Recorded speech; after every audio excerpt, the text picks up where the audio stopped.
And south zone DCP Sunkara Satyanarayana garu. మరి ఎన్నో ఆసక్తికర విషయాలు సరికి అడిగి తెలుసుకుందాము. Sir, welcome to the show. Sir, city vision ప్రేక్షక దేవులకు నమస్కారాలు. సార్, మీ పరివారం గురించి, మీరు ఎక్కడి నుంచి వచ్చారు, మీ చదువు, మీ వృత్తి ఎలా ఎంచుకోబోతుంది, అన్నీ ఎవ్రీథింగ్ మా ప్రేక్షకులకు చెప్పండి. నేను సూర్యాపేట టౌన్లో జన్మించానమ్మా. అక్కడి నుండి ఎడ్యుకేషన్ అంతా కోదాడలో జరిగింది. 1985లో the first and last recruitment by APPSC, ఆ రోజుల్లో ఉమ్మడి ఆంధ్రప్రదేశ్లో పోలీసు రిక్రూట్మెంటు సపరేట్ చేసేవాళ్ళు. మా ఒక్క బ్యాచ్ మాత్రమే ఏపీపీఎస్సి అదర్ గ్రూప్స్తోని, అదర్ జాబ్స్తోని ఏపీపీఎస్సి గ్రూప్ సెకండ్లో నేను సెలెక్ట్ చేయటం జరిగింది. కోదాడ నియోజకవర్గం నుంచి Kodad college, that college is also famous one, produced so many alumni. అందులో నేను ఒకటి ఫస్ట్ పోలీస్ ఆఫీసర్గా కోదాడ నుంచి నేను ఎలెక్ట్ అయినాను. సుమారు ఉమ్మడి ఆంధ్రప్రదేశ్లో, తెలంగాణలో కూడా 6 ఉమ్మడి జిల్లాల్లో నేను పనిచేయటం జరిగింది. ఎన్నో పోలీస్ స్టేషన్లు, ఎన్నో సర్కిళ్ళు, ఎన్నో సబ్ డివిజన్లు, ఆఖరికి డిస్టిక్ ఆఫీసర్ కూడా పనిచేసి మేము at the age of 58 retired అయినాము. సత్యనారాయణ గారు, మీ కుటుంబ నేపథ్యం గురించి చెప్పండి సార్. మీరు నాది బేసికల్గా అగ్రికల్చర్ ఫ్యామిలీ, కానీ మా ఫాదర్ మాలి పటేలు, సూర్యాపేట మాలి పటేలు. మళ్ళీ మా ఎల్డర్ బ్రదర్ కూడా Munagala pargana. It was up to 59 British రిజిమ్లు ఉండే కదా. అవును. నందిగామ తాలూకాలో ఉన్నది. ఆ పెద్ద బ్రదర్ కూడా అక్కడ మున్సబ్, అంటే విలేజ్ ఆఫీసర్గా పనిచేయటం జరిగింది. బేసికల్గా అగ్రికల్చర్ ఫ్యామిలీ అనవచ్చు. సార్, మనకు చాలా వృత్తులు ఉన్నాయి జనరల్గా. మీరు పోలీస్ వృత్తిని ఎందుకు ఎంచుకున్నారు? అవ్వాలని ఎందుకు అనిపించింది మీకు? అప్పటికే కాలేజీలో చదువుతున్నప్పుడు మనకున్న నాలెడ్జ్ పరిగణనని తీసుకుంటే ఆర్మీ ది మోస్ట్ డిసిప్లిన్డ్, ఎంతో రికగ్నైజేషన్ ఉన్న, పేట్రియాజంతో రికగ్నైజేషన్ ఉన్న డిపార్ట్మెంట్ అది. దాని తర్వాత సివిల్ పోలీస్, అంటే లా అండ్ ఆర్డర్ పోలీసు. వీళ్ళకు కూడా ఎంతో కొంత, ఆర్మీ అంత డిసిప్లిన్ లేకున్నా కూడా శాంక్రోశాంక్ట్ అంటారు దాన్ని, ఒక word, that is a sacred word అనొచ్చు. తెలుగులో ఏమంటారు సార్ పదానికి అర్థం? అది మాకొక దాన్ని శక్తి అనొచ్చేమో. తెలుగు డిక్షనరీ మీనింగ్ చూడలే. శాక్రోశాంక్ట్ ఫస్ట్ టైం వింటున్నా. హైకోర్టు జడ్జెస్ వాడతారు ఈ వర్డ్ని. Right right. అలాంటిది మళ్ళా యూనిఫామ్డ్, మన డిపార్ట్మెంట్ యూనిఫామ్ డిపార్ట్మెంటు, బాగా రికగ్నేషన్ వచ్చే డిపార్ట్మెంటు. మనకు ఆ రోజుల్లో, చదువుకునే రోజుల్లో అనుకునే వాళ్ళం, మన ముందు ఇప్పుడు కోదాడు కానీ సూర్యాపేట కానీ పోలీస్ ఆఫీసర్స్ తిరుగుతూ పనిచేస్తుంటే వాళ్ళని చూసేవాళ్ళం. మమ్మల్ని కూడా ఇప్పుడు పిన్ పాయింట్ కూడా చేసేవారు, తప్పులు కూడా పట్టేవారు.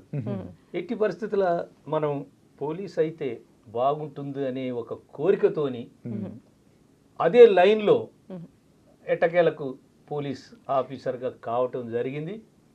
ఎన్నో ముఖ్యమైన సెన్సేషనల్ కేసెస్ కూడా ఇన్వెస్టిగేషన్ చేశాం.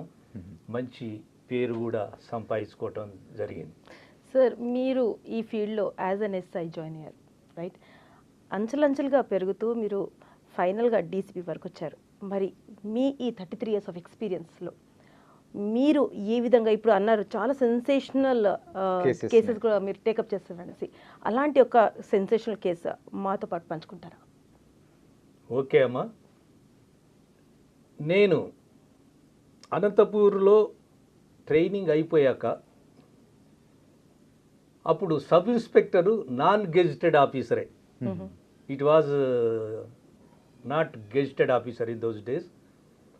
నాకు సొంత జిల్లాలనే, నల్గొండ జిల్లాలనే వేయటం జరిగింది. Independent charge Munugode. మీరు ఇనే ఉంటారు మునుగోడు. ఈ మధ్యన బై ఎలక్షన్ అయింది చూడు, Yes, yes. రాజగోపాల్ బాగా రెడ్డి famous వర్సెస్ కనుకుల ఎస్. జనార్దన్ రెడ్డి వాళ్ళు. అయితే అది స్వతహాగా లెఫ్టిస్ట్ బెల్ట్. ఆ పోలీస్ స్టేషన్ జ్యూరిడిక్షన్ ఉన్న విలేజ్లన్నీ ఆ రోజుల్లో 86, 87లో వామపక్ష భావజాలం ఉన్నటువంటి వామపక్ష భావజాలం ఉంది. ఎమ్మెల్యే ఫార్చునేట్లీ ఎమ్మెల్యే కూడా అదే సిపిఐ ఉజ్జయిని నారాయణరావు నారాయణరావు గారు. అవును. ఉజ్జయిని నారాయణరావు ఉండే. అయితే అప్పుడు ప్రతి ఒక్కరికి క్వశ్చనింగ్.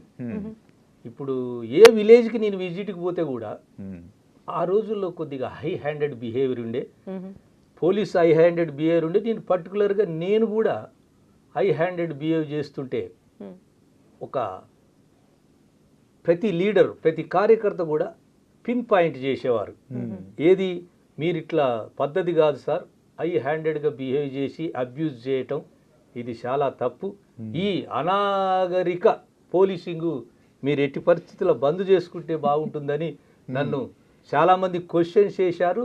నేను వాళ్ళకి హీడ్ కాకుంటే కూడా నన్ను దాటేసి సిఐ, డిఎస్పి, ఎస్పీని కూడా కలవటం జరిగింది ఆ రోజుల్లో. అంటే ఈ మధ్య డిస్కషన్స్లో, టీవీ డిస్కషన్స్లో చాలామంది చెప్తుంటే నేను వింటుంటాను. మామూలుగా ఉమ్మడి ఆంధ్రప్రదేశ్ నుంచి తెలంగాణ విడిపోయినాక, కేసీఆర్ గారి రిజిమ్ గవర్నమెంట్ వచ్చినాక ఈ యాక్టివిజం ఎందుకంటే లెఫ్టిస్టులు ఎప్పుడైతే కనుమరుగైపోతున్నారో వాళ్ళ ప్రభావం తగ్గుతుంది. యాక్టివిజం అనేది తగ్గినట్టుగా నేను కూడా ఐ ఫీల్. Correct sir. అది నేను ఆ రోజుల్లో వాళ్ళతో నేను ఎంజాయ్ చేసేవాడిని. ఎందుకంటే ఈ తెలివి కళ్ళ వ్యక్తితోని మనం ఆయన ఎన్కౌంటర్ అవుతుంది అన్నప్పుడు మనకి ఇంకా కొన్ని కొత్త విషయాలు తెలుస్తాయి. అట్లాగే నేను first police station, that is first and foremost police station in my కెరీర్లో.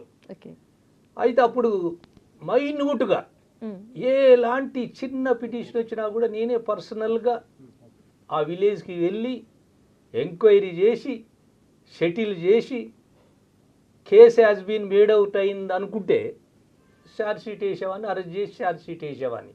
ఆ రోజుల్లో ప్రో యాక్టివ్ పోలీసింగ్ చేస్తూ మంచి పేరు తెచ్చుకోవడం జరిగింది.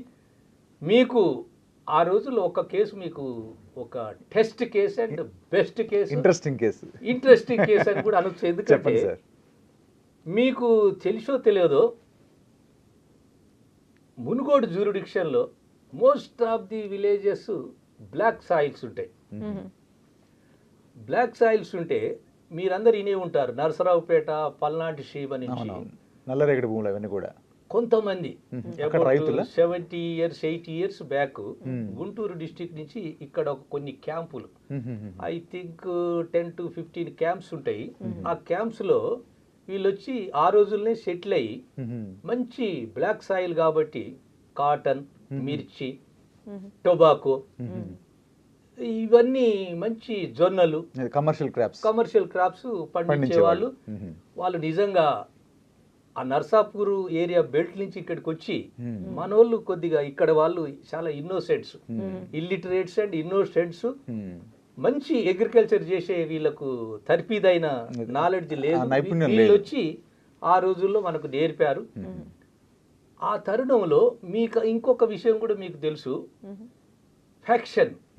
ఏది, గుంటూరు పల్నాటి సీమ అంతా ఫ్యాక్షన్ రీడన్ ఉంటుంది. అంటే కేస్ అండ్ కౌంటర్, ఒకరిని చంపినాక మళ్ళీ 3 months, 4 months, 6 months, 1 year మళ్ళీ అపోజిట్ ఫ్యాక్షన్ వచ్చి మళ్ళీ వీళ్ళని చంపడం, దాన్ని కేస్ అండ్ కౌంటర్ కేసు అంటారు మా పోలీసులో, మీ భాషలో. అయితే ఈ మునుగోడు ఏరియాలో కూడా ఒక కమ్యూనిటీ గుంటూరుకి వెళ్ళి వచ్చిన వాళ్ళు ఉన్నారు, ఒక కమ్యూనిటీ మన దగ్గర ఆల్రెడీ డామినేటెడ్ కమ్యూనిటీ దేర్. అయితే ఒక భాస్కర్ రెడ్డి అని కొద్దిగా హెడ్ స్ట్రాంగ్, అంటే రౌడీ షీట్ కూడా పెట్టాను, I don't recollect, rowdy sheet కూడా పెట్టడం జరిగింది. ఈ వాజ్ బ్యాడ్ గా ఆ ఏరియాలో విలేజెస్ తిరిగి అందరినీ బెదిరించటం, కొద్దిగా ఓవర్ పవర్ చేయటం, అందరినీ బెదిరించటం అదంతా చేస్తుంటే ఈ నరసరావుపేట ఏరియాకి వెళ్ళి వచ్చిన ఎవరైతే సెటిలర్స్ ఉన్నారో వాళ్ళంతా కొద్దిగా వైజ్ పీపుల్, కొద్దిగా knowledgeable people, economically developed people. వాళ్ళు ఏం చేశారంటే ఇతని యొక్క అప్రెషన్, ఇతని యొక్క హై హ్యాండెడ్నెస్ని వాళ్ళు అబ్సల్యూట్లీ టాలరేట్ చేయకుండా ఏం చేశారంటే ఇతన్ని హ్యాచ్ చేసి ఒక కాన్స్పిరసీ ప్లాన్ చేసి ఒక 20 మెంబర్స్ దారికి అడ్డుగాసి గొడ్డలతో వేట కొడవలతో అతన్ని చేజ్ చేసి స్పాట్లో చంపేయటం జరిగింది, కొంపెల్లి విలేజ్ అని. అప్పుడు నేను I was the man, I was the SHO, అంటే అప్పుడు ఎస్ఐ ఎస్హెచ్ఓ ఆ బునుగోడుకు. I registered the case. ఇంకేందంటే అదే తరుణంలో 88 గ్రామ పంచాయతీ ఎలక్షన్స్ కూడా ఉన్నాయి. ఇక ఈ అన్ని ఫ్యాక్షన్ రీడెన్ విలేజెస్ కాబట్టి నేను చాలా బ్రిస్క్గా, చాలా ముమ్మరంగా పోలీసు మూమెంట్ చేస్తూ విలేజెస్ తిరుగుతున్నా కూడా ఒకరోజు మీటింగ్లో కూర్చున్నప్పుడు ఈ మర్డర్ అయింది. అయిన తర్వాత FIR, murder case, first murder case FIR నేను చేయటం జరిగింది బీయింగ్ ఎస్హెచ్ఓ. చేసి ఇన్వెస్టిగేషన్ సిఐ కానీ ఇక I totally assisted him. CI IO అయినా కూడా కంట్రిబ్యూషన్ అంతా నాదే ఉంటుంది. అట్లా ఆ ఇన్వెస్టిగేషన్లో ఎఫ్ఐఆర్ చేసి ఆ కేసుని అందరిని అరెస్ట్ చేసి అందులో వాడిన డెడ్లీ వెపన్స్ అన్నీ కూడా సీజ్ చేసి నల్గొండ సెషన్స్ కోర్టులో ఛార్జ్ షీట్ ఫైల్ అయ్యి ట్రయల్ కూడా జరిగింది. ఆ ట్రయల్లో మనం కన్విక్షన్ కూడా తీసుకున్నాం, ఐ సెక్యూర్డ్ కన్విక్షన్. అందులో నేను ఒక వింత ఏం చెప్తున్నానంటే ఎఫ్ఐఆర్ మీద ఒక రాజేందర్ రెడ్డి, అతని అడ్వకేట్, హైకోర్టు అడ్వకేట్ ఉండే, great criminal lawyer in those days.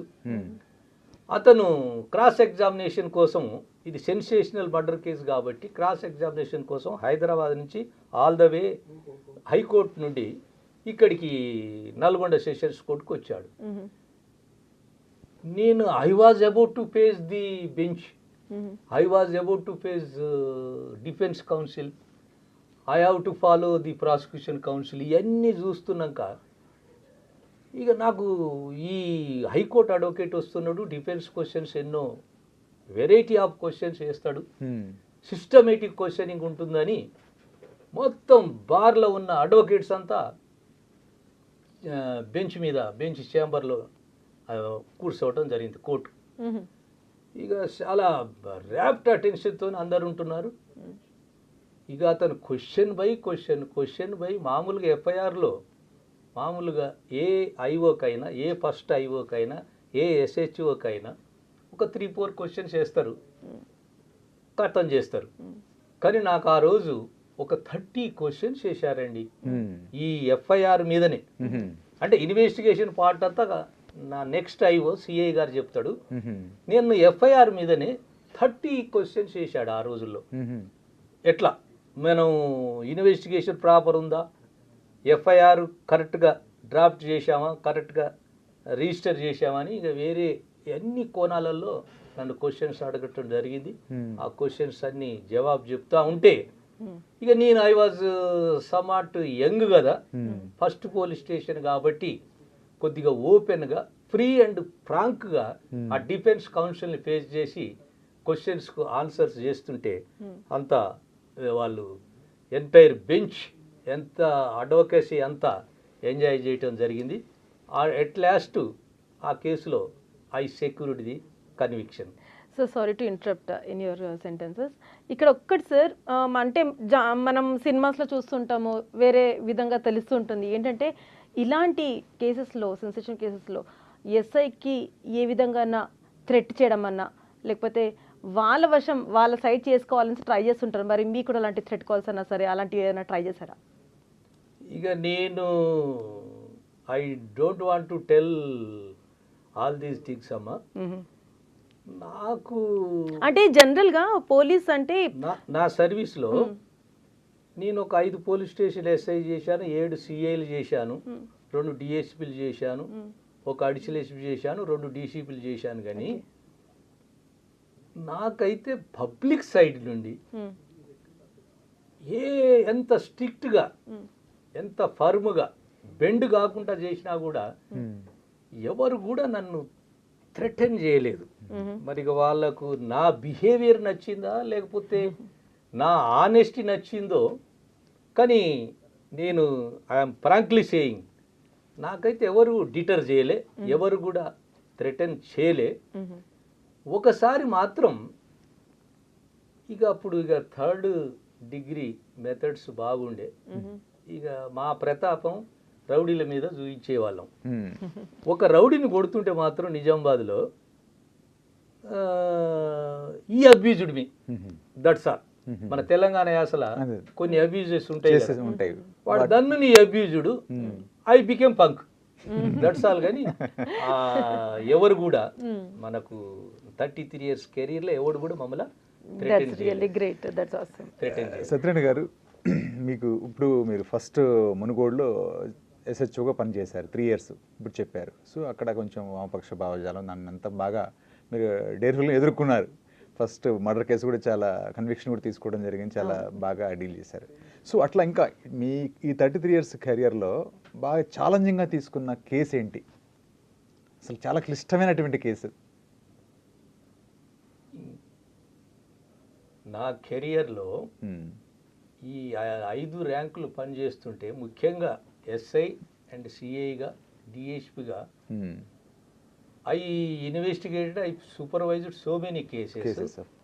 అందులో మీకు ఒక కేసు పటాన్ చెరు సిండికేట్ బ్యాంక్ అని ఉంటుంది. That bank meant per entire villages, ఒక 10-12 విలేజెస్. ఇప్పుడైతే ఆ 10-12 విలేజెస్ అన్నీ బాగా రియల్ ఎస్టేట్ భూమి వచ్చి స్కై స్క్రేపర్స్ వచ్చాయి అక్కడ. అయితే రైతులంతా వాళ్ళ యొక్క ఆర్నమెంట్స్ని గోల్డ్ లోన్ తీసుకొని ఆ బ్యాంకులో దగ్గర సుమారు 10-12 kgs ఒక లాకర్లో పెట్టుకున్నారు. పెట్టుకొని వన్ డే బ్రాడ్ డే లైట్లో, అంటే 12-1 ఆ మధ్యన బ్రాడ్ డే లైట్లో బీహార్ గ్యాంగ్, అదే ముగ్గురే, అవి టపంచెలు కూడా కాదు, అవి ఫైర్గా కూడా కావు, తీసుకొని వచ్చి బ్రాడ్ డే లైట్లో అది ఓపెన్ చేసి ఉన్నది లాకరు, ఆర్నమెంట్స్ అన్నీ స్ప్రెడ్ అయి ఉన్నాయి. బెదిరించారు. At the point of weapon బెదిరిస్తే వాళ్ళు దే కెప్ట్ దేర్ హ్యాండ్స్ ఎలుపు అన్నీ 10 మూటలు 12 మూటలు మూట కట్టుకున్నారు, వెళ్ళిపోయారు. వెళ్ళిపోతే పట్టపగలు రాబరీ 10 విలేజెస్కు సంబంధించిన ornaments, broad daylight robbery. Patancheru అంటే సబర్బు, సిటీ అవుట్స్కర్ట్స్ పాబర్బు. అప్పుడు దొరగారని డీజీ ఉండే, సో స్ట్రిక్ట్. ఆయన టెన్యూర్ కూడా ఒక ఈరాని క్రియేట్ చేసింది. బాబు గారు సీఎం. ఈ కేసు మన ప్రియమిత్రులు electronic and print media, electronic అంత యాక్టివ్ కదా అప్పట్లో లేదులేండి, ఐ థింక్ 2000 అనుకుంటా, అప్పుడప్పుడే వస్తుంది. ఎలక్ట్రానిక్ అప్పుడే TV9 కొన్ని ఈటీవీ అవి వస్తున్నాయి. వాళ్ళు అందరు కూడా నాకు టచ్ లో ఉండే. ఆ కేసుని నేను కొద్దిగా యాక్టివ్ ఉంటాను కాబట్టి అప్పటి ఎస్పీ తిరుమలరావు గారు అని ఉండే, తర్వాత సైబరాబాద్ సిపి కూడా చేశాడు, ఇప్పుడు ఆంధ్రలో పనిచేస్తున్నాడు డీజీగా. సత్యనారాయణ, నువ్వు ఆ కేసుని ఎట్టి పరిస్థితుల్లో డిటెక్ట్ చేయాలి. That is sensational case. మన ఇమేజ్ని, మన పోలీస్ ఇమేజ్ని చాలా బ్యాడ్గా టార్నిష్ చేసింది. ఈ కేసు నువ్వు ఎట్టి పరిస్థితుల్లో పట్టుకోవాలంటే నేను ఇంకా షేక్ అవుతున్నా, mentally prepared but shaked somewhat. ఎందుకంటే అది unknown Bihari gang, unknown Bihari. వాళ్ళు బీహారీ పోతారు, యూపీ పోతారు, హర్యానా పోతారు, పంజాబ్ పోతారు, ఎక్కడ పోతారు. ఇది ఎట్లా డిటెక్ట్ చేయాలని, సరే బాస్ ఈజ్ బాస్, బాస్ చెప్పినప్పుడు ఇక చేయాలన్నట్టుగా నేను కొత్త కొత్త పద్ధతులు నేర్చుకుంటూ హైదరాబాద్ సిటీ అంతా పోలీస్ స్టేషన్లకు పోవడం, లాకప్లో ఉన్న సస్పెక్ట్స్ని చూసుడు. అమ్మ నేను చూస్తే లాభం లేదు, నేను I was not I witness to that bad incident కదా. ఈ కేసుకు సంబంధించిన వివరాలు మనం ఒక చిన్న బ్రేక్ తర్వాత కంటిన్యూ చేద్దామంటారా? Let's take a short break in our city vision presents న్యాయ సలహాలు.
Welcome back to city vision presents న్యాయ సలహాలు స్పెషల్ కే episode in law and order.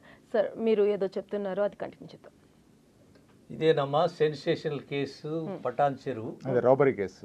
Robbery case, broad daylight robbery, daylight robbery.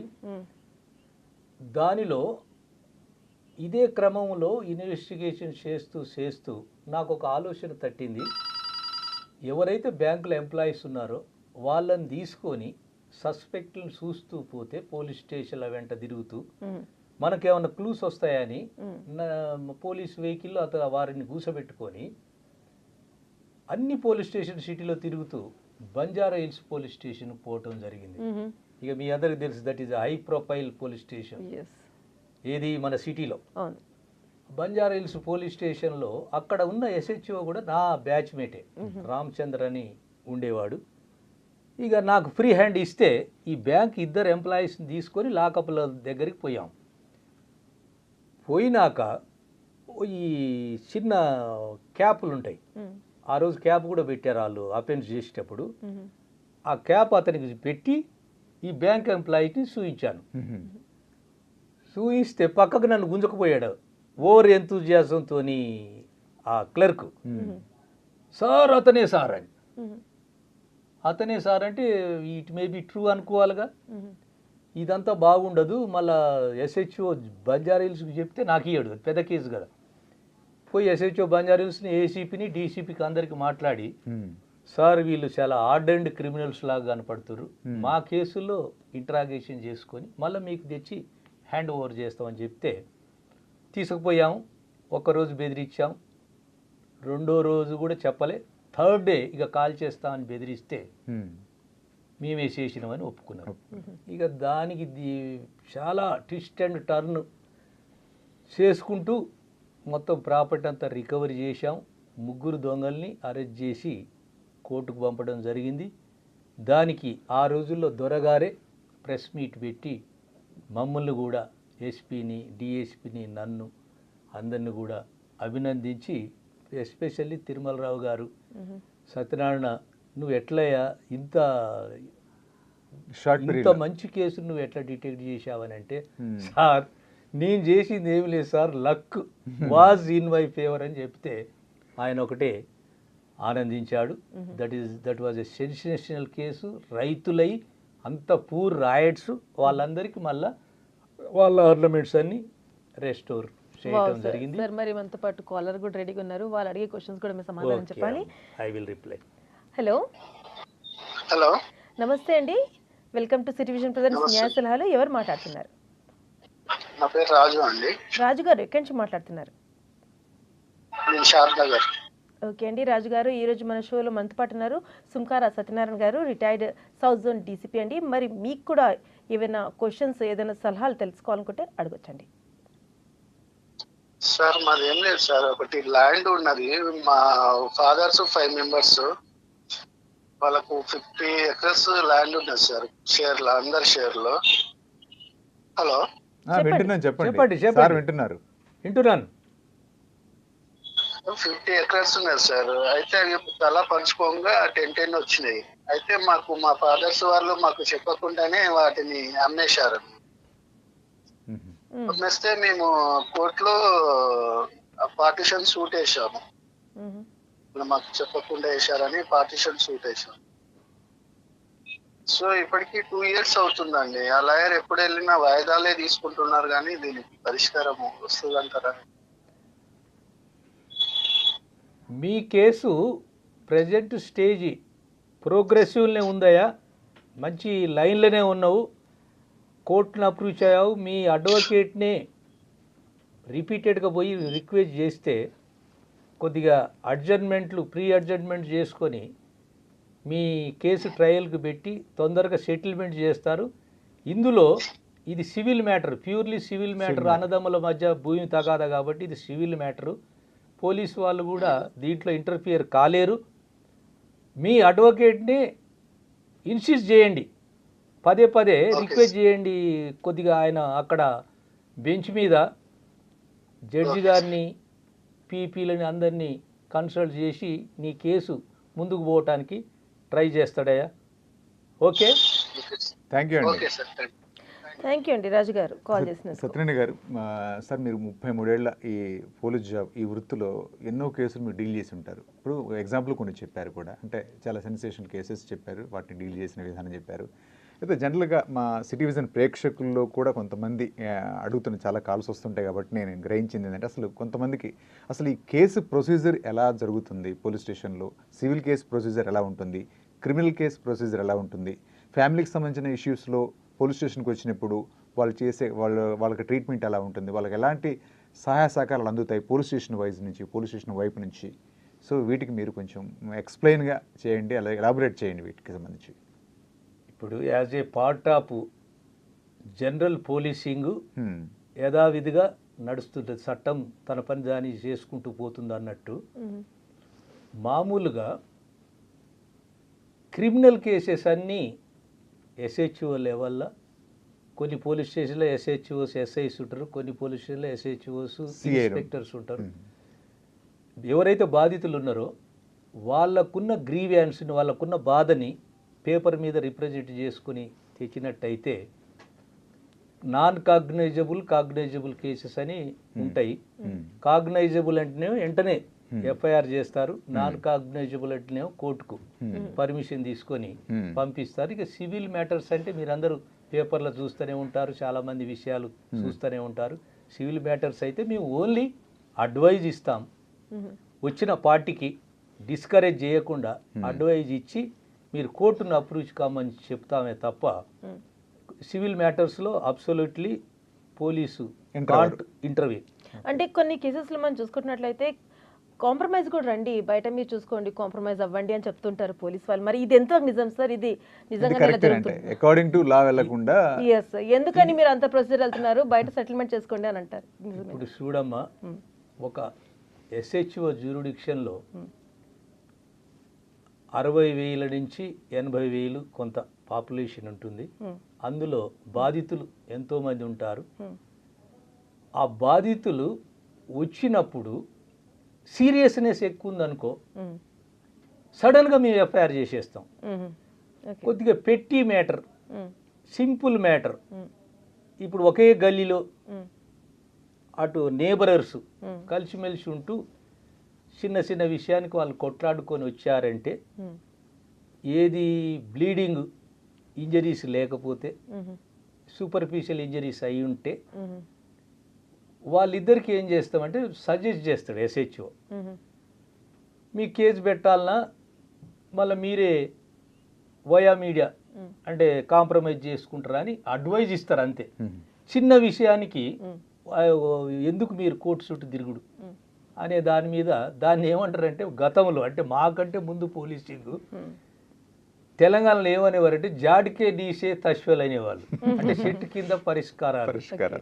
ఇక తర్వాత అవి modify చేసి morning నుంచి ఈవినింగ్ దాకా ఆ ముందు ఉన్న షెల్టర్లో కూర్చొని మాట్లాడుకొని ఇక మేము మళ్ళీ కొట్లాడుకోము సార్ అని ఎస్హెచ్ఓకి చెప్తే, యాక్చువల్గా దట్ ఈజ్ ఇల్లీగలే కానీ ఈ for the interest of general public ఈ పార్టీ అగ్రీవ్డ్ పార్టీని వాళ్ళ యొక్క దృష్టిలో పెట్టుకొని ఇంకా ఎనిమిటీ పెంచకుండా సెటిల్ చేసి పంపించడం జరుగుతుంది.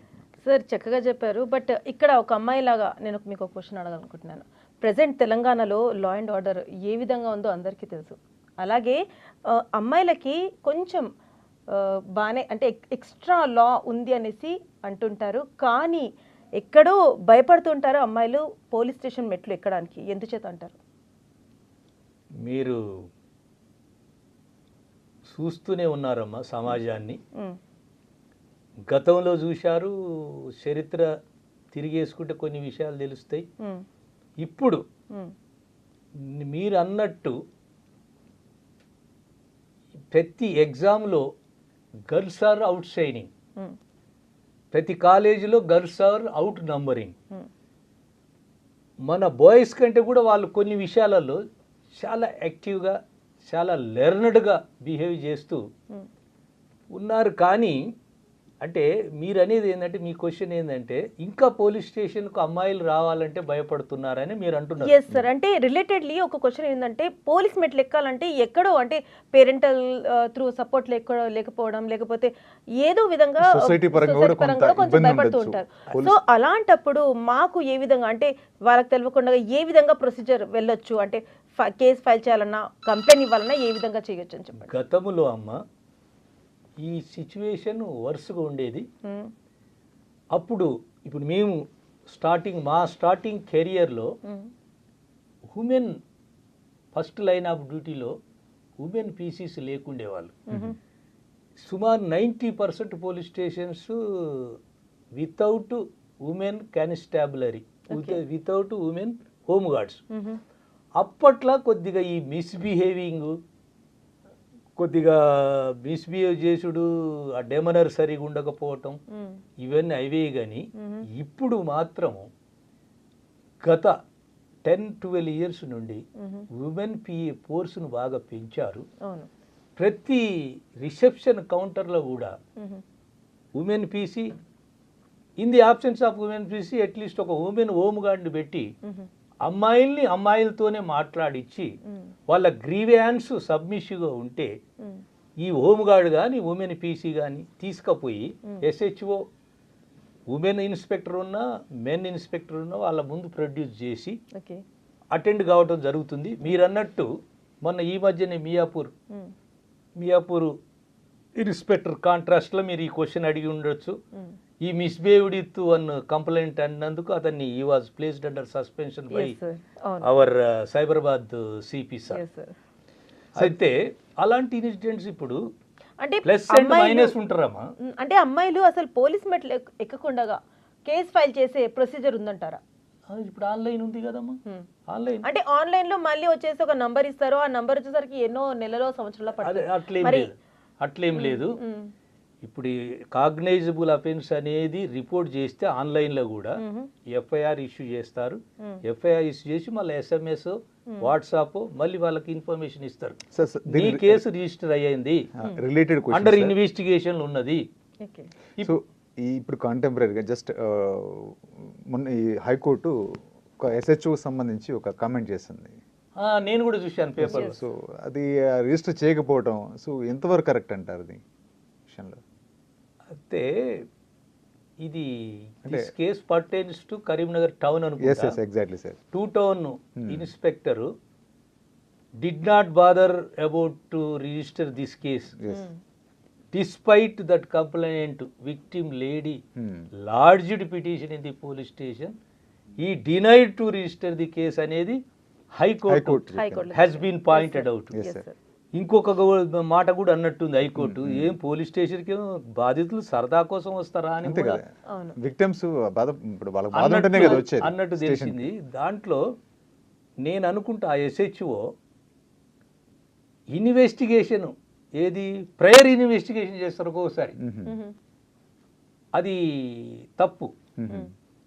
ఇప్పుడు ఒక bad victim, bad women police స్టేషన్కి వచ్చింది అనుకో, that women declared in that locality as a bad women అన్నంత మాత్రాన ఒక ఇన్ఫార్మెంట్ వచ్చి SHOకి చెప్తాడు, ఆమె ఉత్త ఫాల్స్ కేసు సార్ అది అని అన్నంత మాత్రాన నువ్వు డినై చేయడానికి లేదు. Being SHO cognisable offence content తోని పిటిషన్ తీసుకొచ్చేదంటే కేసు రిజిస్టర్ చేయాల్సిందే. It is is bound and duty to register the case. ఈ గాట్ సో మెనీ కంపల్షన్స్, అక్కడ లోకల్ ఫ్యాక్టర్స్ అన్ని ఉండొచ్చు. ఎవరో అతన్ని ఇంటిమిడియేట్, ఎవరో అతన్ని ఇన్ఫ్లుయెన్స్ చేసినందుకు కేసు రిజిస్టర్ చేయకపోవచ్చు. కానీ ఏ SHO కూడా అంత మైల్డ్గా అంత ఇగ్నోరెంట్గా కేసు రిజిస్టర్ చేయకుండా ఉండడు. So many factors must forced this boy SHO. అంటే ఇప్పుడు ఈ కేసు చూసుకుంటున్నట్లయితే మనం రీల్లో అంటే మూవీస్లో సినిమాల్లో కూడా చూస్తుంటాము, ఒక కరప్టెడ్ పోలీస్ ఆఫీసర్ అలా కూడా చూస్తాము. అదే విధంగా ఒక హీరోలా కూడా చూస్తాం మనం. ఎన్నో మూవీస్లో మనం సూర్యకి సింగం లాగా చూసుకున్నాము, చాలా టాలెంటెడ్ సో ఎంతసియాస్టిక్ ఆఫీసర్ అంటే చూపిస్తారు. అదే విధంగా చూసుకున్నట్టయితే ఇంకో మూవీలో ఒక కరప్టెడ్ పోలీస్ ఆఫీసర్, ఆయనకి పవర్స్ ఉంటాయి బట్ ఇల్లీగల్గా ఉంటాయి. సో ఈ రియల్ లైఫ్ అండ్ రియల్ లైఫ్లో అసలు ఏంటి సార్ డిఫరెన్స్ అండ్ ఎలా ఉండవు? ఇప్పుడు చూడమ్మా, real police and real police అంటే ఆస్మాన్ జమీన్ ఫరక్ ఉంటుంది. ఎందుకంటే రియల్ ఈ నథింగ్ బట్ ఎంటర్టైన్మెంట్. రియల్ అనేది ఆడ బాధితులు ఉంటారు, నేరస్తులు ఉంటారు, ఏజెన్సీస్ ఉంటారు, వీళ్ళంతా ఉంటారు. ఎప్పుడు కూడా రియల్ పోలీసు మనం ఎప్పుడు నమ్మం, ఎంజాయ్ చేస్తాం, జస్ట్ ఎంటర్టైన్మెంట్. అంటే రియల్ పోలీస్ లో కూడా ఇప్పుడు జరిగిన కేసెస్ అట్లాంటివి చూపించారు కదా సార్. సో అంటే పబ్లిక్ కి ఫేసెస్ చూపిస్తున్నారా పోలీస్వి, లేకపోతే రియల్ గానే ఇలాంటి మనుషులు ఉంటారా? అంటే కొన్ని ఫిల్మ్స్ హీరోయిజం చూపిస్తారు, విల్లైనిటీ కూడా చూపిస్తారు. అవును, విల్లైనిటీ అంటే ఇక పరమ కిరాకుదడని కింద ప్రేక్షకులే తిట్టడం జరుగుతుంది అతన్ని. ఇప్పుడు హీరోయిజం ఉంటేనేమో ఇక మంచి పోలీసింగ్ అనేది ఇక అంత కాటపుల్టింగ్ పెద్ద సంతోషంతో ప్రతి ఒక్కరు బ్రహ్మరథం పడతారు. కాబట్టి రియల్ పోలీస్ అనేది అది ఊహాజనితం, అంత ఫిక్షన్, రియాలిటీ కాదు, కల్పితం. కాకపోతే ఏంటంటే మనం ఆ టైపులో కొంతమంది పోలీస్ ఆఫీసర్స్ కూడా నేను అట్లా ఎందుకు చేయొద్దని చేయబోసి ఏది చేసినా కూడా మనం డిశ్చార్జ్ చేసే ఏ డ్యూటీ కూడా under the ambit of certain laws, ambit of procedure. ఆ ప్రొసీజర్కు అనుగుణంగానే మనం పనిచేయాలి. కానీ మనం ఇక ఆడ హీరో అట్లా చేసి ఇట్లా చేసిండు అని చేయటానికి లేదు. Even real police officer also imitating అంటే సారీ టు ఇంటరప్ట్. అంటే మీరు చెప్తున్నట్లు ఎలా ఉందంటే చెయ్యాలి అనే ఒక Intention. తపన ఉన్నప్పటికీ పోలీస్ వాళ్ళు ఆ పని చేయలేకపోతారా? అంటే వాళ్ళకి రూల్స్ రెగ్యులేషన్స్ అనేసి రాజకీయాలు అనేసి అవన్నీ అడ్డొస్తుంటాయి అంటారా? అంటే స్ట్రైట్ ఫార్వర్డ్గా ఆనెస్ట్గా అప్రైట్నెస్ ఉంటే అతను తన పని తాను చేసుకుంటూ చట్టాన్ని తన పని తాను చేసుకుంటూ పోనిస్తుంటే ఒక 90% ప్రజలు, బాధితులు, నేరస్తులు, పార్ట్ ఆఫ్ అడ్మినిస్ట్రేషన్ అందరూ కూడా యాక్సెప్ట్ చేస్తారు. కానీ కొంతమంది విత్ వెస్టెడ్ ఇంట్రెస్ట్తోని ఒక 10% ఇంటర్ఫియర్ అయినప్పుడు మీరు అన్నట్టు ఈ ఇంజస్టిస్ బయటికి వస్తాయి. కొంతవరకు అది కరెక్టే. సార్, మీరు చార్మినార్ డీసీపీగా పనిచేశారు రిటైర్మెంట్ స్టేజ్లో. సో చార్మినార్ ఏరియా అంటే మనకు తెలుసు, సౌత్ జోన్ చాలా సెన్సిటివ్గా ఉంటుంది. చాలా అక్కడ అంతా ఎక్కువగా రాళ్ళు రువ్వుకోవడం ఇలాంటివి జరుగుతుంటాయి. సో ఇలాంటి ఒక సెన్సిటివ్ ఏరియాని మీరు ఎలా హ్యాండిల్ చేశారు? మీ హయాంలో ఏమైనా సంఘటనలు జరిగాయా? వాటిని ఎలా హ్యాండిల్ చేశారు? సో ఆ ఎక్స్పీరియన్స్ మాతో షేర్ చేసుకోండి. అయితే ఓల్డ్ సిటీలో మాకున్న ఎక్స్పీరియన్స్, హైదరాబాద్ సిటీ అంటే సిపి దగ్గర నుండి additional CPs, joint CPs, DCPs, ACPs, inspectors, SIs, ఇవన్నీ హైరార్కల్. వీళ్ళ first line of duty lower strata డిపార్ట్మెంట్లో అందరు ఉంటారు. కానీ మీరు ఈ మధ్య పెల్టింగ్ స్టోన్స్ అనేది మీరు అసలు వినలేదనుకుంటే ఈ మధ్య ఒక 10 years నుంచి అసలు రాళ్ళు విసరటం అనేది కనపడలే. దీనికి మా పోలీసుల యొక్క ప్రోయాక్టివ్నెస్ అండ్ అవేకనింగ్ సదస్సులు, ఈ south zone especially south zone police అంతా అవేకనింగ్ సదస్సులు చేసి యూత్ అంటే వాళ్ళు 10th డ్రాప్అవుట్స్, ఇంటర్ డ్రాప్అవుట్స్ ఎక్కువ, మళ్ళీ వాళ్ళే కాకుండా అడాల్టెంట్ ఏది 14 బిలో 15 బిలో వీళ్ళంతా ఆడ ఎక్కువ స్ట్రెంగ్త్ ఉంటారు. ఎక్కడన్నా టెన్షన్ కనుక అయినట్టయితే, ఏదైనా కమ్యూనల్ టెన్షన్ కనుక కనపడితే వాంటన్గా రిపీటెడ్గా పిచ్చి వాళ్ళలాగా మ్యాడ్ జాతరలాగా రాళ్ళు ఆన్లుకర్స్, స్ట్రేంజర్స్ మీద కూడా రాళ్ళు వేయటం జరిగింది. దాన్ని టోటల్గా రౌట్ చేశారు, కంటేజ్ చేశారు అంతా police. For example Mahender Reddy గారు, అంజనీ కుమార్ గారు, అనురాగ శర్మ గారు, వీళ్ళందరి యొక్క సూపర్వైజన్తో ఓల్డ్ సిటీలో ఆ బ్యాడ్ ఇన్సిడెంట్స్ కాకుండా గణేష్ ప్రొసెషన్ కానీ, రంజాన్ ఫెస్టివల్ కానీ అన్నీ కూడా పీస్ఫుల్గా వరల్డ్ క్లాస్ సిటీకి తగ్గట్టుగా లా అండ్ ఆర్డర్ మెయింటైన్ జరిగింది. అంతేకాకుండా యూత్, ఇప్పుడు వాళ్ళు ఏంటంటే ఆ ఓల్డ్ సిటీ యూత్ కొద్దిగా బ్యాక్వర్డ్, అంటే మన నార్త్ ఈ సైడ్ ఉన్నంత ఫార్వర్డ్నెస్ లేదు. ఎందుకంటే 10th డ్రాప్అవుట్స్ అవుతున్నారంటే ఇక వాళ్ళందరికీ ఆ రోజుల్లో వాళ్ళకి నచ్చజెప్పి వాళ్ళని ఎంకరేజ్ చేస్తూ పోలీసు రిక్రూట్మెంట్లో కూడా అనురాగ శర్మ గారి టైంలో తీసుకోవటం జరిగింది. ఇప్పుడు అలాంటి ఇన్సిడెంట్స్ మాత్రం ఇప్పుడు ఆల్మోస్ట్ ఆల్ లేవు. కొద్దిగా పీస్ లవింగ్గానే ఈ రెండు కమ్యూనిటీస్ హార్మోనియస్గా విన్నాను. బాగుంది సార్, అప్రిషియేట్ చేయాలి డిపార్ట్మెంట్ని. ఎందుకంటే సౌత్ జోన్లో ఈ రకమైనటువంటి మార్పు తీసుకొచ్చారు. అందరూ కలిసే కృషి ఇది చేసినటువంటి ఒక మంచి ప్రయత్నం. అదేవిధంగా గతంలో ఉమ్మడి ఆంధ్రప్రదేశ్గా ఉన్నప్పుడు అన్ని డిపార్ట్మెంట్లు, గవర్నమెంట్ డిపార్ట్మెంట్ ఒక సర్వే జరిగేది. అంటే కరప్షన్కి సంబంధించి ఒక ర్యాంక్ ఇచ్చేవాళ్ళు. సో మీది 16వ ర్యాంక్ ఉండేది ఆ టైంలో. సో ఇప్పుడుకు సెకండ్కు, ఆఫ్టర్ తెలంగాణ ఫార్మేషన్ సెకండ్కి దిగజారింది. సో దీన్ని ఎలా చూస్తారు మీరు? అంటే పోలీస్ డిపార్ట్మెంట్ కరప్టెడ్ ఎక్కువగా జరుగుతుందని మీరు అంగీకరిస్తారా? అంటే in those days so many agencies ఉండేవి. లైవ్ ఏజెన్సీస్ కాకుండా వెయిల్గా సీక్రెట్ కూడా కొన్ని జరిగాయి ఏజెన్సీస్ చేసేది నేను కూడా విన్నాను.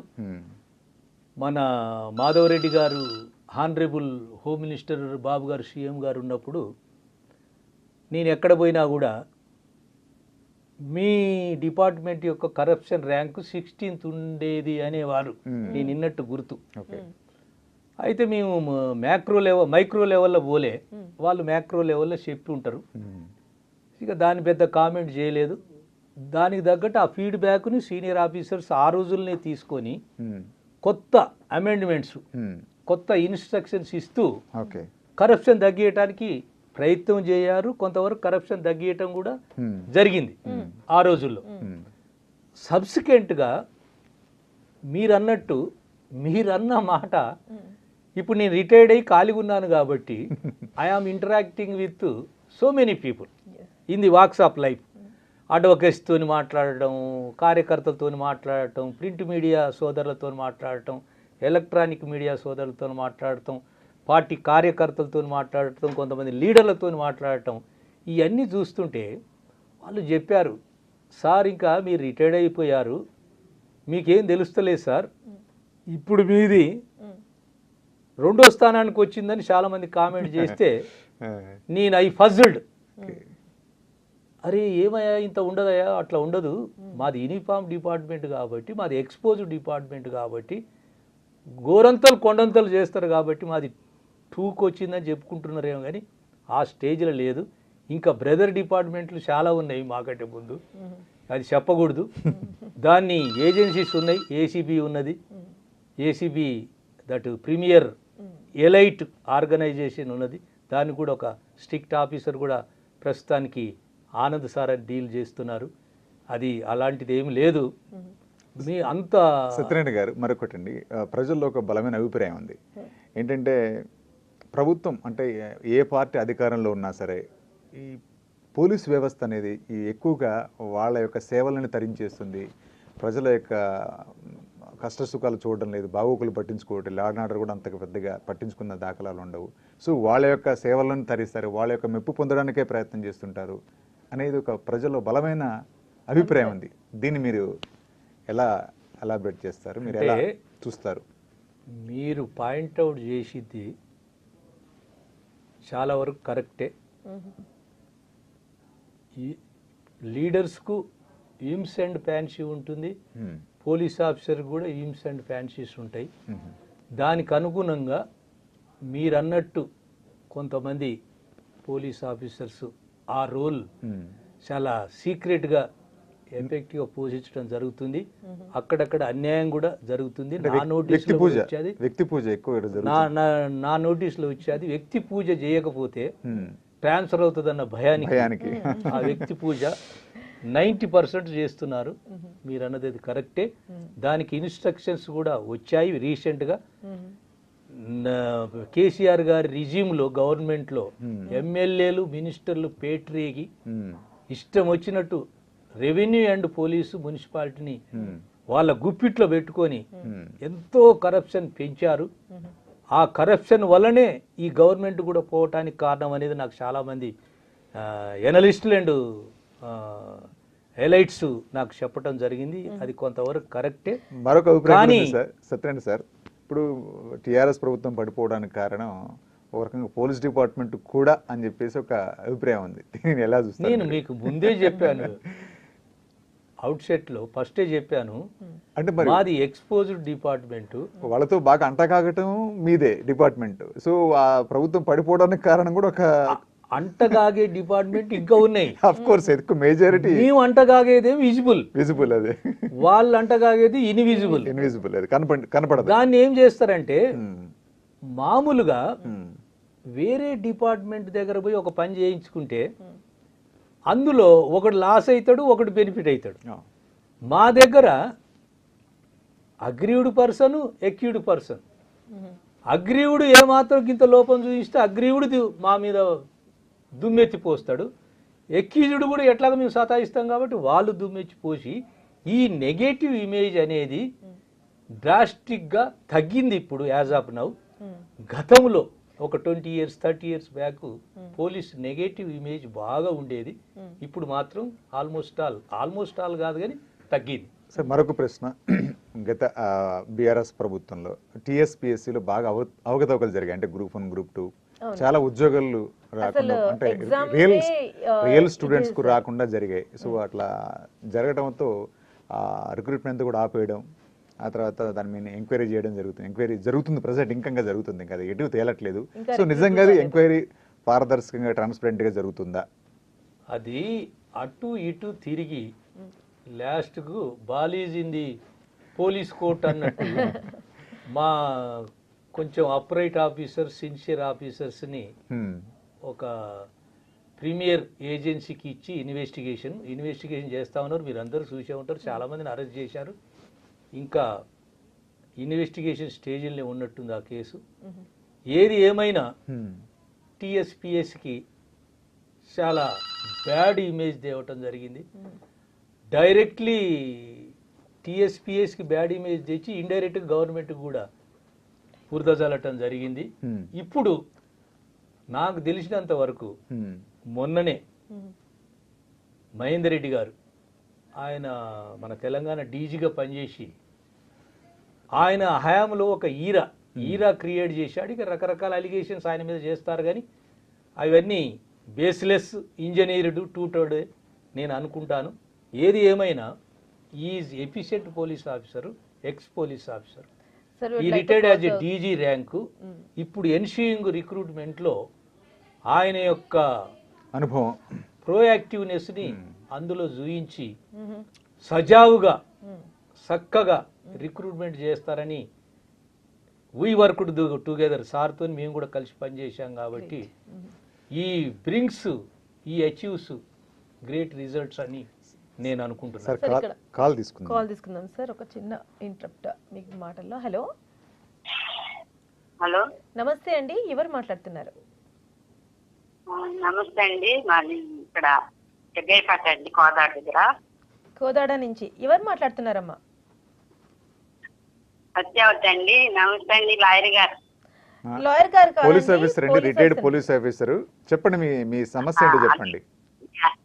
న్యాయం కోసం మరి మా వారు ఒక ఆమెను ఎంచుకున్నారండి.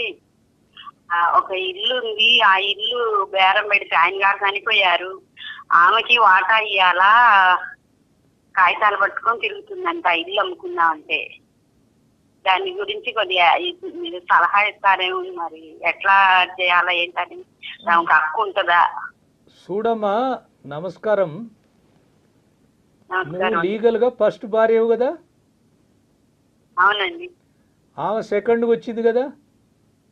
అవునండి. ఆమెది వ్యాలిడ్ కాదు. నువ్వేం చేయంటే తక్షణమే నీ లోకల్ పోలీస్ స్టేషన్కు తీసుకుపో, ఒక పిటిషన్ రాసుకొని ఆ పోలీస్ వాళ్ళకు చెప్పి నాకు హెల్ప్ చేయమని అడుగుతూ మళ్ళీ ఒక మంచి అడ్వకేట్ దగ్గరికి పోమ్మా. ఆ అడ్వకేటర్ నీకు ప్రాపర్గా గైడ్ చేస్తాడు. ఆమెకు ఎలాంటి హక్కులు ఇందులో లేవు. ఆమె ఏంటంటే ఇక నీ అమాయకత్వం చూసి నిన్ను థ్రెటన్ చేయటానికి వయా మీడియాలో ఏమన్నా వసూలు చేయటానికి ప్రయత్నం చేస్తుండొచ్చు నేను అనుకుంటున్నాను. అదేలేండి, అంటే కాగితాలు రాయించుకుందంటండి. ఆయన మంచిగా ఉన్నప్పుడు కాగితాలు రాయించుకుందంట. కాగితాలు రాయించుకుంటే మరి ఏం కాగితాలు రాయించుకుంది? బాండ్ మీద రాసుకున్నదా, రిజిస్ట్రేషన్ చేయించుకుందా? అలాంటివన్నీ మీరు ఒక వకీల్ని కలిస్తే మీకు అవన్నీ క్లారిఫై చేస్తారమ్మా. ఒక మంచి లాయర్ని కలవండి, ఒక మంచి లాయర్ని కలిస్తే మీ ప్రాబ్లం సాల్వ్ అవుతుంది. మీకేం నష్టం ఏం లేదు, ఇప్పుడు ఏం చేయలేదు ఇప్పట్లో. ఓకే, థ్యాంక్ యూ అండి. థ్యాంక్ యూ అండి సత్యవతి గారు. ఇక్కడ మా కోయాంకర్ అడిగినట్టుగా కరప్షన్ లెవెల్స్ ఇప్పుడు పెరిగాయి అని అంటున్నారు. అంటే ఉమ్మడి రాష్ట్రంగా ఉన్నప్పుడు రూల్స్ అండ్ రెగ్యులేషన్స్ టైట్గా ఉన్నాయా, లేకపోతే తెలంగాణ రాష్ట్రం వచ్చాక అసలు రూల్స్ అనేవి లేకుండా పోయినాయా? ఎందుకని కరప్షన్ అంతా పెరగడం జరిగింది సార్? చాలా క్లిష్ట ప్రశ్న వేశారండి. మేము రిటైర్డ్ అయ్యి మా టీం కొంతమంది కొన్ని ఇంపార్టెంట్ ఇష్యూలో మేము అక్కడక్కడ సర్వే చేస్తాము. అందులో ఈ సర్వే కూడా వస్తుంది. కొద్దిగా గ్రీడీనెస్. ఇప్పుడు మనకు judiciary, legislator, executive, fourth estate. సరే, ఫోర్త్ ఎస్టేట్ అంటే ఇక లీస్ట్ బాదర్డ్. వీళ్ళకు ఈ ముగ్గురుకున్న పవర్స్ వాళ్ళకు ఉండవు. ఏది ఏమైనా జ్యుడిషియరీలో కొంచెం తక్కువ మోతాదులో, లెజిస్లేటర్లో టూ మచ్, ఎగ్జిక్యూటివ్లో టూ మచ్ అనొచ్చు. మీరు అనేది నేను అంటున్నా. కాబట్టి ఇది జరుగుతుంది.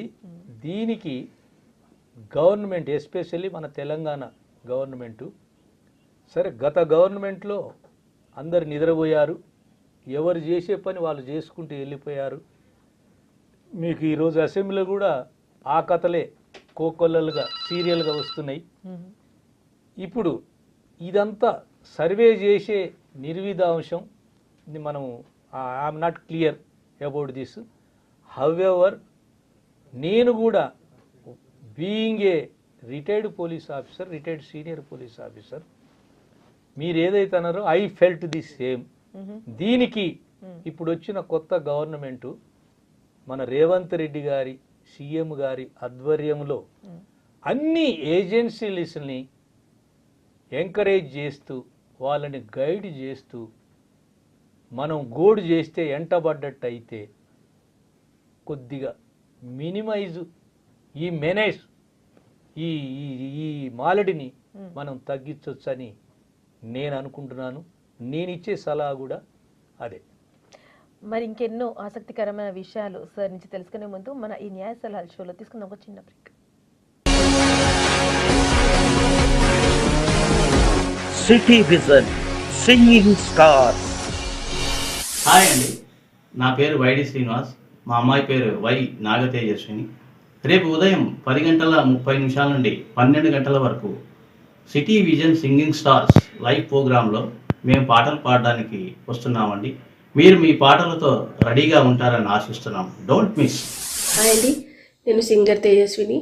ఈ ఆదివారం ఫిబ్రవరి 18 రోజు ఉదయం 10:30 నుంచి 12 గంటల వరకు సిటీ విజన్ సింగింగ్ స్టార్స్ ప్రోగ్రాంలో నేను పాటలు పాడడానికి వస్తున్నాను. మీరు కూడా మీ సాంగ్స్తో రెడీగా ఉండండి. Stay tune, don't miss.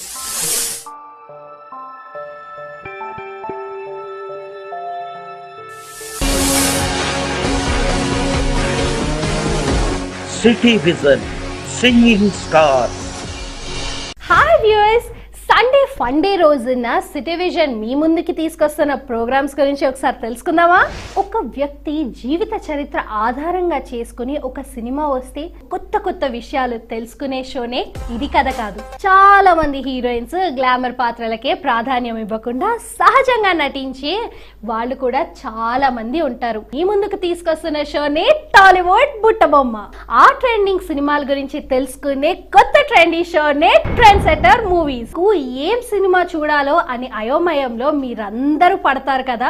మరి అలాంటి సినిమాల గురించి తెలుసుకునే కొత్త షోనే బాక్స్ ఆఫీస్ 4. రుచులతో, విభిన్నమైన వంటకాలతో, రకరకాల గుమగుమలతో సిటీ ఫుడ్ సీజన్ 2. మనం ఒక మూవీ చూస్తే దాంట్లో హీరో హీరోయిన్స్ నటించిన తీరును చూస్తే అబ్బా వీళ్ళు నిజంగా నటించారా లేకపోతే నిజంగానే భార్యాభర్తలా తెలుసుకోవాలి అంటే కపుల్ ఆఫ్ ద వీక్ చూడాల్సిందే. చిన్న పెద్ద తేడా లేకుండా అన్ని సినిమాలకి మూల కారణం అయ్యేది కేవలం దర్శకుడు మాత్రమే. అవన్నీ తెలుసుకోవాలి అంటే దర్శక వర్షం. అందరూ కలిసిమెలిసి ఎంజాయ్ చేయాలి అంటే పండగలో, పార్టీలో మనందరికీ గుర్తొస్తూ ఉంటాయి. కానీ అదే పండగ ఆర్ పార్టీ ఎంజాయ్ చేసే ప్రోగ్రామ్ ఏదైనా చూడాలి అనుకుంటున్నారా? Then watch city Utsav. ప్రతిరోజు టాలీవుడ్, బాలీవుడ్, మాలీవుడ్ ఇలా ఏ లాంగ్వేజ్ అయినా సరే తెలుసుకోవాలి అనుకుంటే తప్పకుండా చూసేయండి సినిమా టాకీస్. ప్రతి రోజుకి ఓ ప్రాముఖ్యత ఉంటుంది. అంటే ఆ రోజు ఏం గొప్ప దినం, మరి అలాంటి విషయాల్ని మీ ముందుకు తీసుకొస్తోంది బెస్ట్ ఆఫ్ ది డే. మధుర స్మృతులను సిటీ విజన్ లో మీరు చూసేయండి. అపురూప గీతాలు. సండే ఫన్ డే లో వచ్చే ప్రోగ్రామ్స్ విశేషాల గురించి తెలుసుకున్నారు కదా. ఇంకెందుకు ఆలస్యం, సండే రోజున సిటీ విజన్ చూడడం మర్చిపోకండి. Don't miss it.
Welcome back to citizen presents న్యాయ సలహాలు. ఈరోజు మన షోలో మనతో పాటు ఉన్నారు retired south zone DCP Sunkara Satyanarayana garu. మరి మీకు కూడా ఎలాంటి న్యాయం కోసం సలహాలు కావాలనుకుంటే స్క్రీన్ పైన కనిపించిన నెంబర్ కాల్ చేయండి. సార్, ఇంతకుముందు మనం చాలా మటుకు చాలా కేసులు చూస్తాము. మాధురి కాల్ తీసుకున్న తర్వాత మీరు అడుగుతారు. ఖచ్చితంగా సార్. హలో హలో గుంటూరు నుంచి మాట్లాడుతున్నారా? చెప్పండి, మీ ప్రశ్న ఏంటండి? మీరు ఏం అడగాలనుకుంటున్నారు? గుంటూరు నుంచి ఎవరు మాట్లాడుతున్నారమ్మా? మీ పేరు?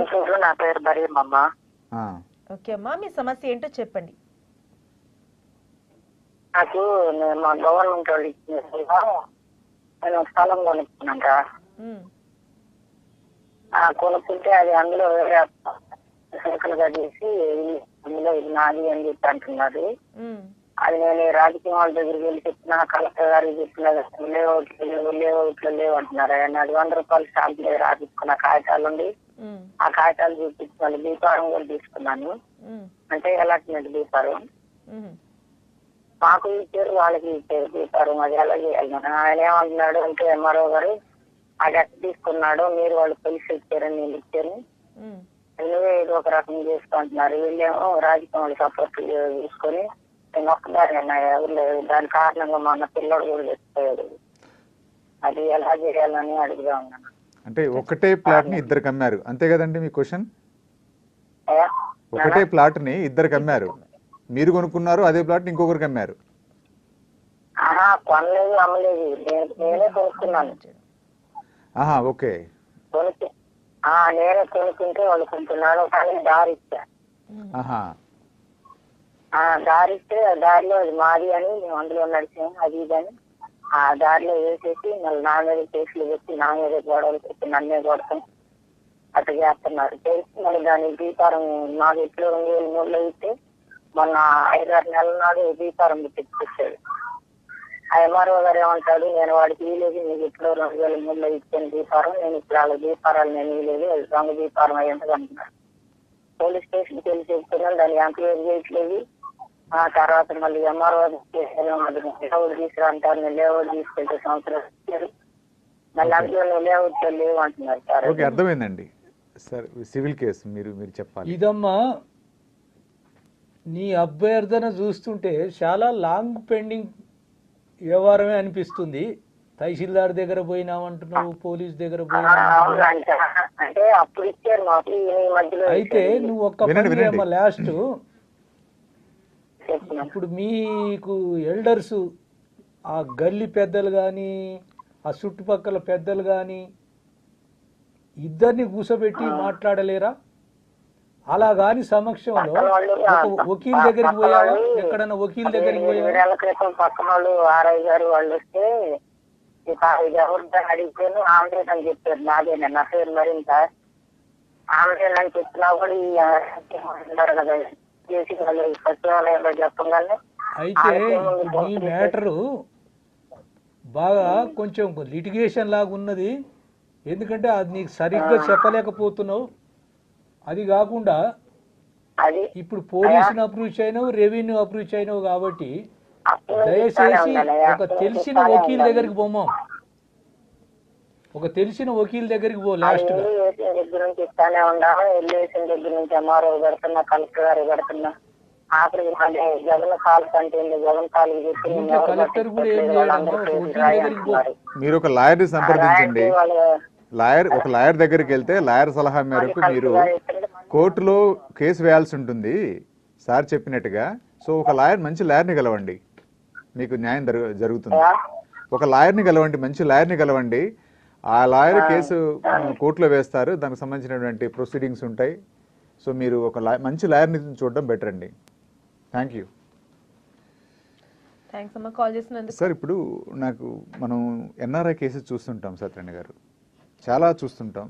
సో జనరల్గా ఎలా జరుగుతుంటాయంటే ఒక 5 లక్షల కట్నం 50 లక్షల కట్నం తీసుకుని పెళ్లి చేసుకుని చాలా ఘనంగా పెళ్లి చేసిన తర్వాత అమ్మాయిని 2 నెలలకో 3 నెలలకో తీసుకెళ్తామని చెప్పి వాళ్ళు ఫారెన్ వెళ్ళిపోతాడు. వెళ్ళిపోయిన తర్వాత ఇంక అమ్మాయి ఇక్కడే ఉంటుంది, తీసుకెళ్ళడిగా.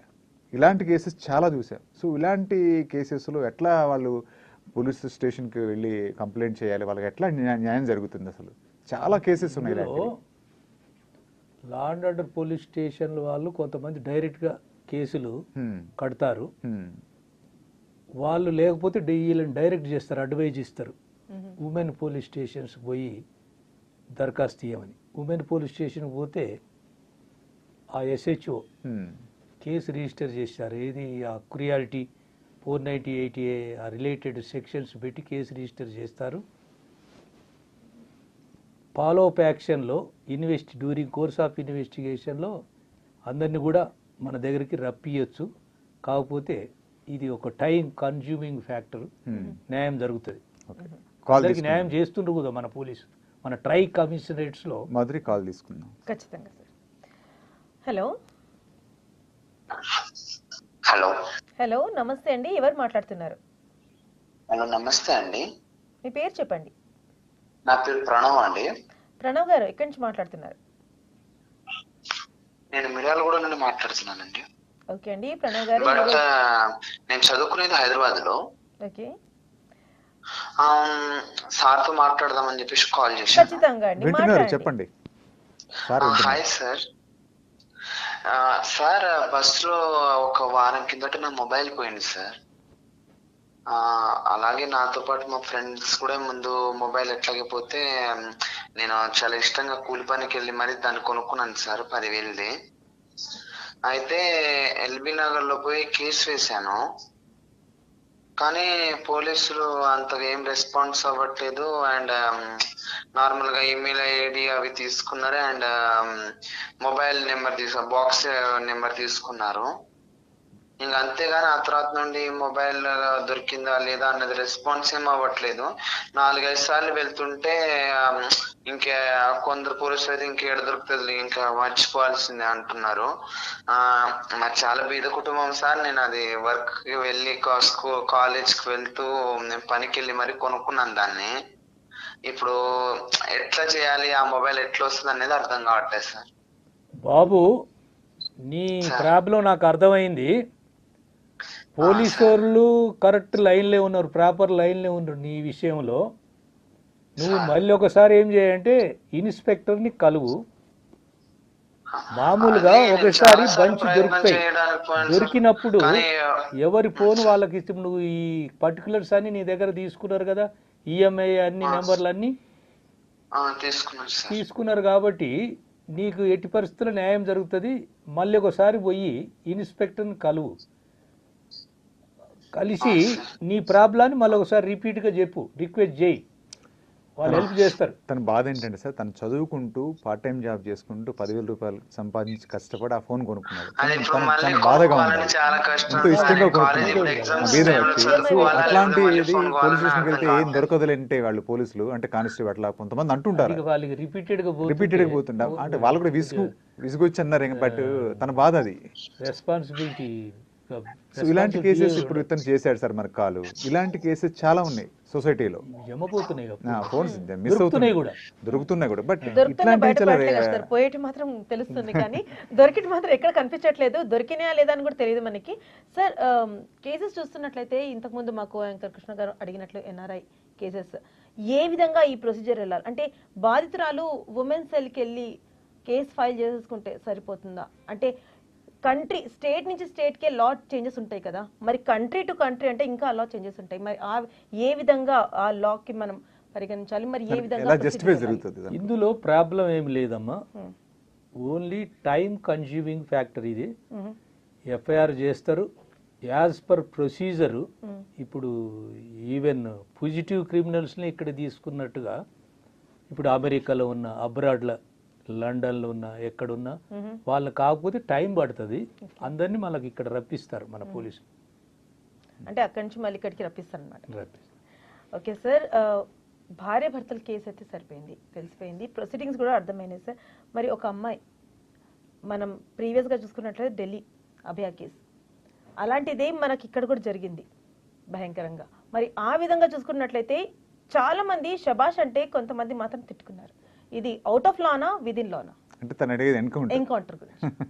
అవుట్ ఆఫ్ లా స్టేట్ కడితే sir, out of law problem లేదు. ఎందుకంటే ఇప్పుడు అంటే ఎన్కౌంటర్ చేయడం, షాద్నగర్ దగ్గర ఎన్కౌంటర్ జరిగింది, అదే వరంగల్ ఎన్కౌంటర్. సో ఇవి ఇలాంటివి అవుట్ ఆఫ్ బియాండ్ ద చేస్తుంటారా లిమిట్స్ పోలీసు వాళ్ళు? కాకుండా అవుట్ ఆఫ్ ఇవన్నీ ద ఇప్పుడు పోలీసు కోర్టు నుండి హానరేబుల్ కోర్టుల పరిధిలోకి పోయినాయి. It is to decide by the judicial officers. అది జస్టిఫైడా అన్జస్టిఫైడ్ అనేది ఇప్పుడు క్వశ్చన్. ఇప్పుడు వాళ్ళ ఎంక్వైరీలో ఉన్నది, ఇంకా ఫైనలైజ్ కాలేదు. అంటే అది ఫైనల్ అయ్యే వరకు వీళ్ళు రిటైర్ కూడా అవుతారేమో అందులో పార్టిసిపేట్ చేసిన అధికారులు. అంటే దే పిన్ పాయింటెడ్ కదా సర్టెన్ థింగ్స్. ఓకే, ఆ విధంగా చూసుకున్నట్టుగా అఫీషియల్లీ ప్రొసీడింగ్స్ నడుస్తున్నాయి అనుకో, మీ విధంగా మీ ఆలోచన బట్టి ఇది కరెక్ట్ అంటారా? కరెక్టే. అంటే ప్రతి పోలీసులకి అది ఉంటుంది లోపల, ఆ లక్ష్యం ఎలాగైనా నెరవేర్చాలి. అంటే ఒక బాధితురాలు అంత అబ్యూజ్ అయింది, వాళ్ళకి ఎలాగైనా ఇచ్చాల్సి ఉంటుంది. బట్ లా అండ్ ఆర్డర్ ఎక్కడో వాళ్ళకి ఆపుతూ ఉంటుంది. సో ఏది అయినా అమ్మా ఎమోషన్స్ ఉంటాయి. యూనిఫామ్ ఉన్నంత మాత్రాన ఏ police officer is not having emotions అని అనుకోం. అది చాలా హారిబుల్ కేసు, చాలా ఘోరమైన కేసు. అంటే మన ఇంట్లోనే జరిగితే ఇట్లాంటి ఆ పరిస్థితి కేసులో ప్రతి ఒక్కరు స్పందించారు, ప్రతి ఒక్కరు స్పందించారు. అంటే ఇంత హీనస్ క్రైమ్ అంటారు దాన్ని. ఆ హీనస్ క్రైమ్లో ఇక ఈ ఫాలో అప్ యాక్షన్ స్ట్రిక్ట్గా, చాలా స్ట్రింజెంట్ డిటరింగ్ ఫాలో అప్ యాక్షన్ జరిగింది. అది ఎక్కువ శాతం ప్రజలైతే, పీస్ లవింగ్ సిటిజన్స్ అయితే మెచ్చుకున్నారు. ఇక under the ambit of law ఇక కొంతమంది క్వశ్చన్ కూడా చేయటం జరిగింది. డెఫినెట్లీ సార్, లా పరంగా చూసుకున్నట్లయితే అంటే ఇలాంటి మన దగ్గర ఒక లా వస్తే అసలు ఇలాంటి కేసులే కావు కదా. మరి అలాంటప్పుడు ఇలాంటి లా ఎందుకు తీసుకురావట్లేదు? అంటే దాన్ని కూడా మళ్ళీ ఏమైనా చిక్కుముళ్ళు ఇప్పుడు కదా. ఢిల్లీ కేసు అయిన తర్వాత కొన్ని అమెండ్మెంట్ చేసి చాలా స్ట్రిక్ట్ ప్రొసీజర్ అడాప్ట్ చేశారు. స్పెషల్ ట్రయల్ కోర్ట్స్ కూడా పెట్టారు. కొద్దిగా స్పీడీ జస్టిస్, స్పీడీ జస్టిస్ రావటానికి జ్యుడిషియరీ, పోలీస్ అందరు కూడా కష్టపడి పనిచేస్తున్నారు.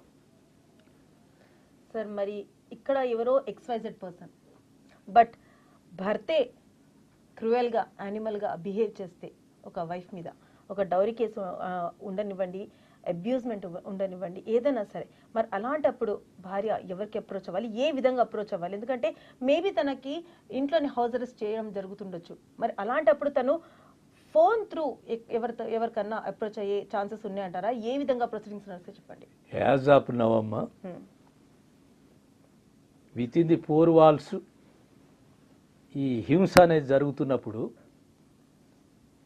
ఆ అమ్మాయికి, ఆ ఉమెన్కు ఎల్డర్స్ ఉంటారు, పెద్దలు ఉంటారు, వాళ్ళకి ఎక్స్ప్లెయిన్ చేయొచ్చు. వాళ్ళు ఇంటర్నల్గా అండర్ ది 4 walls వాళ్ళు సెటిల్మెంట్ కూడా చేసుకోవచ్చు. అప్పటికి హస్బెండ్ హీడ్ కాలేదు, మెండ్ కాలేదంటే ఫోన్ కాల్తో కూడా పోలీసు టైం వస్తారు, స్పందిస్తారు, నెసరీ యాక్షన్ తీసుకుంటారు. అందులో ప్రాబ్లం ఎట్టుంది, there will not be any problem at all for the police in this regard. Instant justice చేస్తారు. సార్ మీరు ఎస్ఐ స్థాయి నుంచి డీసీపీ స్థాయి వరకు వెళ్ళారు, చాలా స్టేషన్స్లో వర్క్ చేశారు మీరు. సో ఇలాంటి ఫ్యామిలీ కేసెస్ను మీరు డీల్ చేసి ఉంటారు కదా, సో దాంట్లో కొన్ని ఎక్స్పీరియన్స్ చెప్పండి, మీకు అనుభవం. Number of cases, tens of thousands of cases చూసాము, ఫెయిర్ ఇన్వెస్టిగేషన్ చేశాము.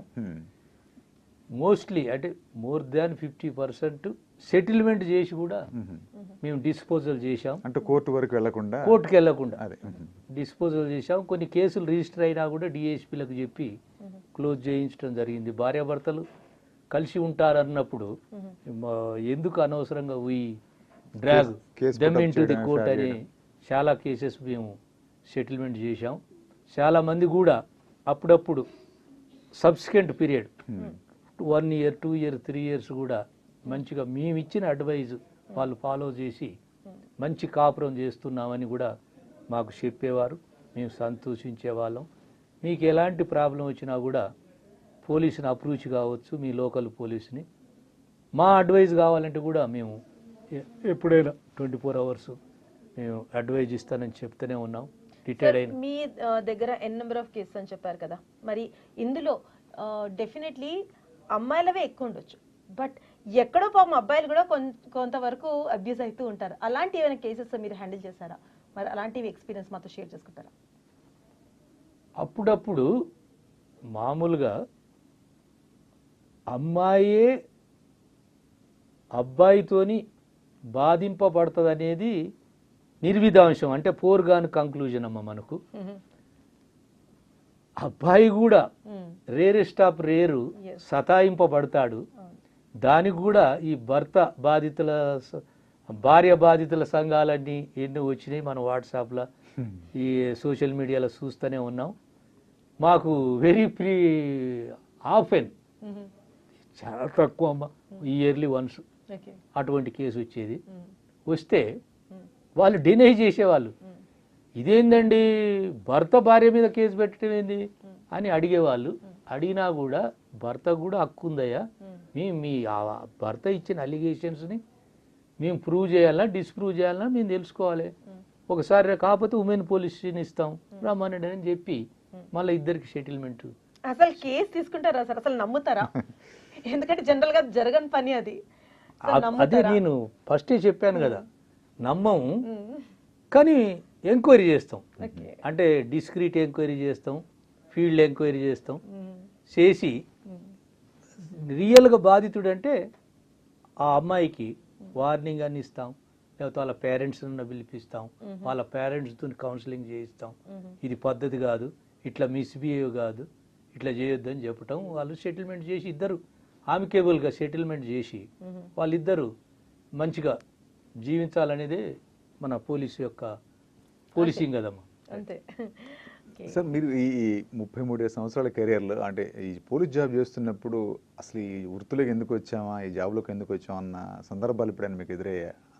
అటువంటి సిచ్యువేషన్ మీకు ఎప్పుడైనా ఎదురయ్యా? అంటే సెన్సిటివ్ ఏరియాస్ లో బాగా మీరు ఉన్నారు కదా సార్, వేరే జాబ్కి వెళ్తే బాగుండేది, లేకపోతే ఇంకా చాలా జాబ్స్ ఉన్నాయి కదా, అసలు ఇందులోకి ఎందుకు వచ్చాం అన్న ఫీలింగ్ ఎప్పుడైనా కలిగిందా? అమ్మా, నేను ఫస్టే చెప్పాను, యూనిఫామ్ క్రేజ్ తోని వచ్చాం డిపార్ట్మెంట్కు.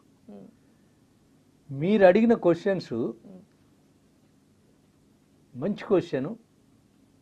నాకు చెప్పిన అనుభవం, నాకున్న అనుభవం ప్రకారం నాకు జూనియర్ ఆఫీసర్స్, సీనియర్ ఆఫీసర్స్ కూడా తటస్థించి ఎందుకు వచ్చినావురా ఈ డిపార్ట్మెంట్కి, వేరే క్లర్క్ జాబ్ చేసుకున్నా మంచిగా ఉంటుందని చాలామంది అంటుంటే నేను విన్నాను.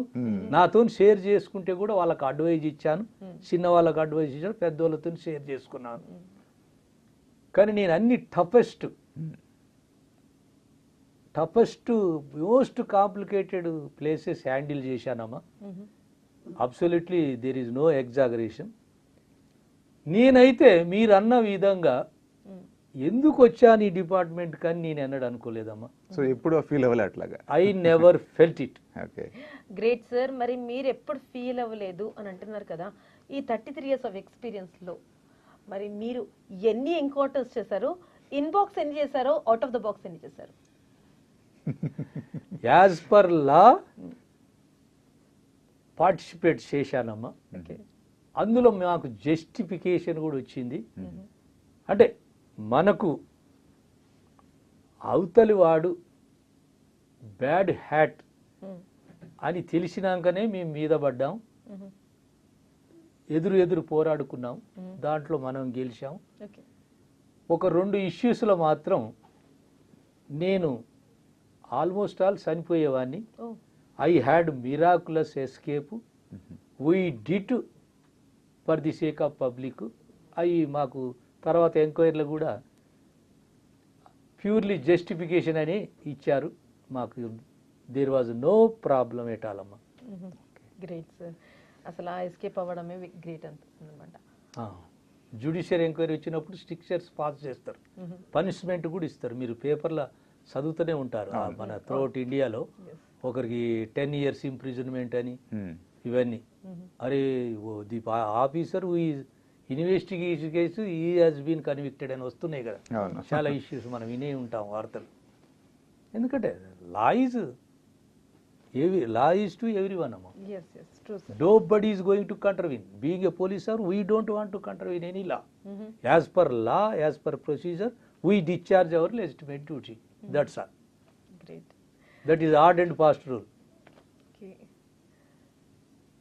ఏం చేద్దామా సార్? చక్కటి సలహాలు, మీ లైఫ్ ఎక్స్పీరియన్సెస్, నాతో అలాగే షేర్ చేసుకున్నారు. మీ పోలీస్ ఎక్స్పీరియన్సెస్ ఏ విధంగా ఉంటారు, పోలీస్ అంటే ఎంత, చాలా మంది అనుకుంటారండి అసలు పోలీస్ వాళ్ళతో మాట్లాడంటే కొంచెం భయపడుతుంటారు, అసలు వీళ్ళకి ఎమోషన్స్ ఉండవనేసి చాలా మంది అనుకుంటుంటారు. బట్ అది మాత్రం కాదు అనేసి అంటున్నారు. సార్, లాస్ట్ అండ్ ఫైనల్గా మా ప్రేక్షకులకి మీరు ఇచ్చే చక్కటి సలహా.